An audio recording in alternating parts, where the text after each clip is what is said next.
Neste fim de semana, milhares de brasileiros voltaram às ruas manifestando contra a corrupção e a favor da Lava Jato. Isso porque, na semana passada, o Congresso aprovou o pacote de medidas contra a corrupção e também leis que foram consideradas mordaça para o Ministério Público e também para juízes. E para a gente explicar um pouco melhor como vão funcionar essas leis, eu recebo o nosso consultor, o advogado Daniel Delgado. Doutor Daniel, seja bem-vindo ao Entenda Direito. Muito obrigado por estar aqui mais uma vez, Carol. Bom, doutor Daniel, durante os últimos tempos, a sociedade e o Ministério Público se mobilizaram para fazer as assinaturas, foram mais de 2 milhões de assinaturas, para as 10 medidas contra a corrupção. O que sobrou do texto original dessas 10 medidas neste pacote de medidas aprovado pelo Congresso? Praticamente nada.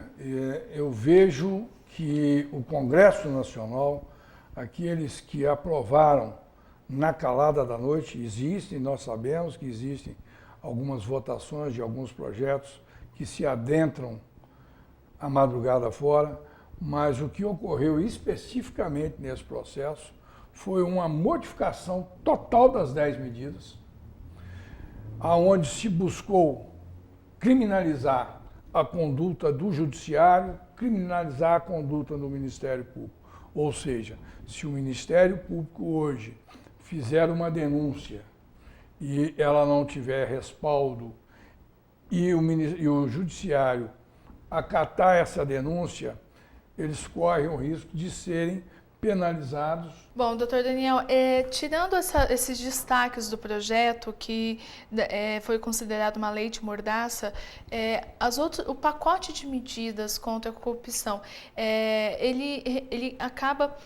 consegue impedir a corrupção de forma sistêmica, como a gente tem visto há anos no nosso país? Não, desconfigurou. A população tem que entender, e realmente os movimentos que estão crescendo nesse país, de tentar fazer com que quem detém o poder, que é o Michel Temer, que vete esse projeto, que ele não passe no Senado, porque desconfigurou as 10 medidas de segurança, que é a penalização, o crime do colarinho branco, que é a tipificação dentro do Código de Processo Penal, o aumento da pena, que é de 2 para 12, passar de 4 para 12, a prescrição que seja diminuída, o aumento, que seja reduzir o número de recursos e que as pessoas envolvidas nesse crime sejam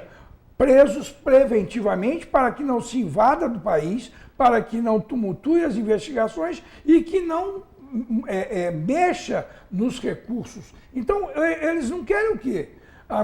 Uma das medidas, que todo o que for apurado seja revertido em favor dos cofres públicos e que o patrimônio dele, que foi adquirido ilicitamente, seja voltado para a União. Então, eles não querem isso. Doutor Daniel, já existem leis que prevê a corrupção, peculato, são crimes. Essas leis que foram aprovadas nesse pacote, elas deixam ainda mais brandas essas leis atuais que a gente tem no Código Penal? Sim, obviamente que sim. Eles deixam a facilitação de se criar instrumentos que você consiga atingir o seu objetivo, que é fraudar, né, os cofres públicos. Esse pacote de medidas ainda deve passar pelo Senado. Se por acaso ela passar pelo Senado, da forma como o texto está atualmente, existe alguma possibilidade do STF tentar alterar essa lei ou derrubar mesmo a validade dessa lei?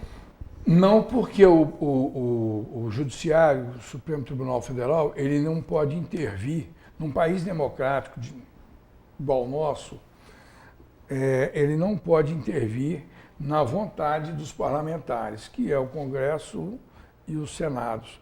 São nossos representantes.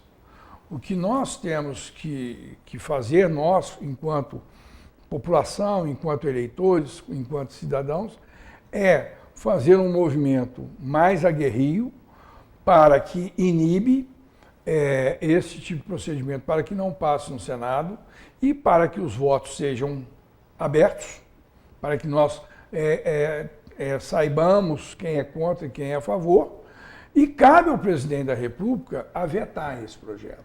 Tá certo. Então, doutor Daniel, muito obrigada pela participação aqui conosco. Carol, eu agradeço. É um tema que eu estou indignado, revoltado, e entendo que eu acredito que a população, as pessoas sérias desse país estão todas indignadas. Obrigado pela oportunidade. Tá certo.